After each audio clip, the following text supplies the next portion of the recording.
We're going to start in tabletop pose.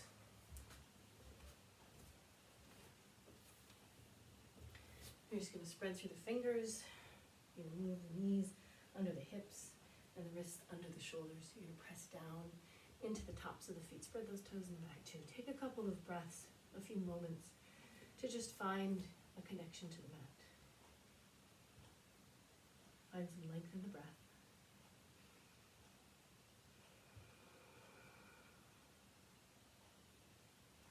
Find a connection between your fingers and your inner shoulders. Your inner shoulders with your outer ribs. Your outer ribs with your lower back.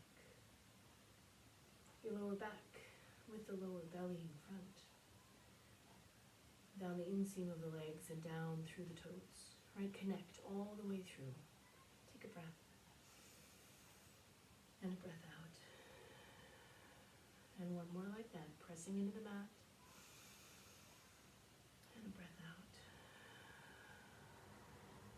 You're going to draw the heart forward, let the belly soften down. Spread more across the collarbones as you draw forward, lifting the gaze, lifting the hips and back.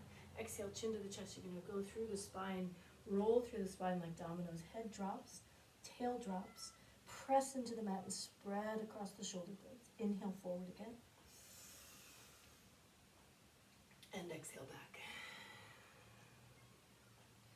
And again forward. And exhale back. Try and use the whole spine to go forward. Right, stretch through the front of the neck, really low at the hips, down through the front of the body. Exhale, chin to the chest, stretch the whole back of the torso. Tail, really let that tail drop. Inhale forward.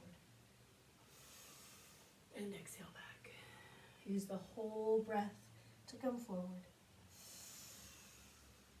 And the whole breath to go back. One more, all the way forward. And all the way back. Walk the hands in just a little bit. Bring the heels of the hands in and then turn so that the fingers face towards the knees. So you're not necessarily going to come all the way forward and put pressure down. You can pull back. Find a spot where it's tolerable, right? You're giving the forearms a big, huge stretch, the wrists a stretch, right? So don't push it. If it's hard to bear weight, bring the fingers closer to the knees, right? So you're not stressing out your joints, places that are weaker than others, right? You don't want to overdo it. Take a couple of cat-cow breaths here if you can. You won't get as much of a range of motion, but you start to feel the breath moving through a little more.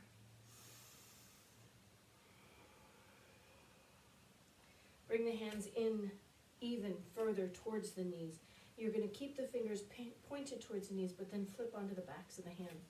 This is a stretch, and again, not bearing a lot of weight, leaning forward, but drawing back to just stretch the wrist without putting a lot of body weight on it. One more breath. And a breath out. And then gently lift, use some belly muscles. Shake out the hands. And bring them back down to the mat, forward again. So from here, you're going to move them forward from a true table, right? So the shoulders aren't right under the knees. Or the shoulders aren't right over the wrists, but pull back a little bit. Tuck the toes underneath. Give it a little spring. You're just going to lift the knees a couple of inches and pause there. You're pressing into the mat. You're starting to feel some strength in your arms. You're drawing the ribs in, feeling some strength in the torso. You're pulling the tail back and up, feeling some strength in the legs. Give it another breath. And then lift into downward facing dog all the way up and back.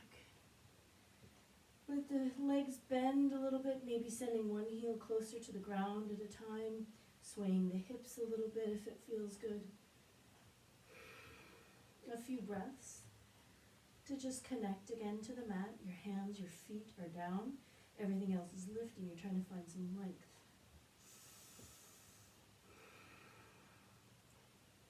I'm going to have you pull forward just a little bit.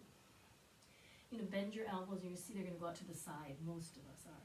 You're going to draw them down and in, like a corkscrew screwing in the thumb into the mat. Straighten the arms again and push back. Downward dog. Couple of breaths.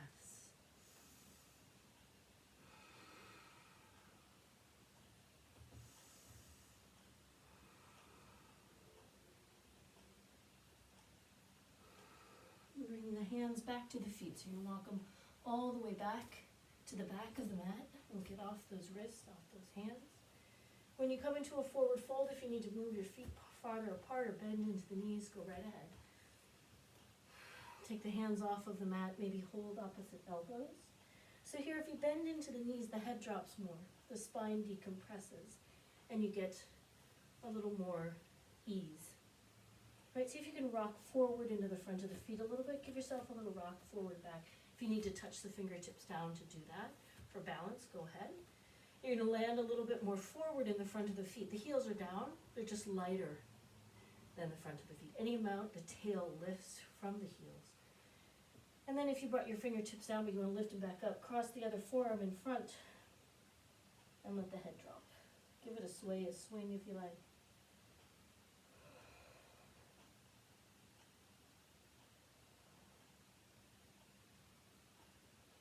You can have those knees bent as much as you like. Arms can come down and dangle, or you can interlace your hands behind the head. We're going to stay for a few more breaths.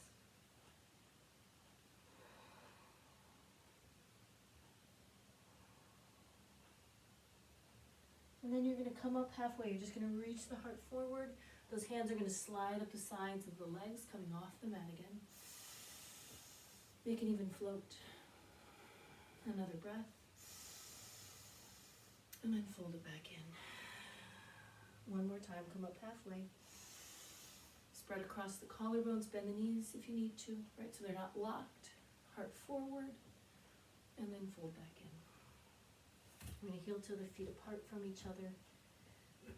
Send the toes forward, toes out, heels in. You're going to squat down. Tail's going to drop. You might be leaning forward quite a bit. You're going to move around until you can get in a place where you can feel the bottoms of your feet, right? If you want to block underneath the tail, slide it underneath, 2 blocks, a chair, whatever you like. But we're going to try and lift through the spine a little bit. Spread your toes, connect with the mat, let the tail drop. We're not tucking it under, but we're not sticking it way back either. You're going to try and lift the crown of the head over the tail. Ribs come in, right? So there's a little press down into the mat, a little bit of lift up through the pelvic floor, right? From the pelvic floor, lifting up through the spine, but giving a stretch into the hips and the inner thighs. Hands will come together if they can in front of the heart.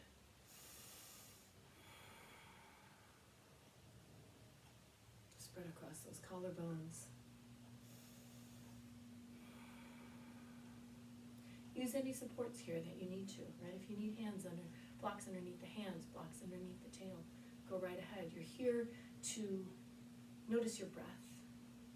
You're here to open up a little bit, but you're also here to contain, right? We're not just dumping everything out. We're lifting a little bit. 3 more breaths.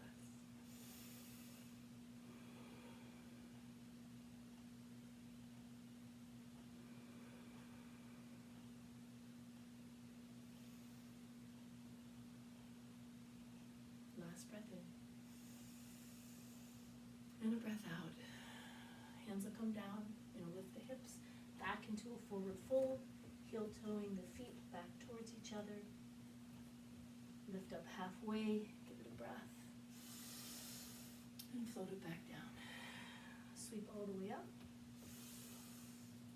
And hands to the heart. Tadasana. Hands down by the hips. Closing the eyes. Rooting through the feet, lifting through the crown of the head, and breathing, centering, grounding, getting the body ready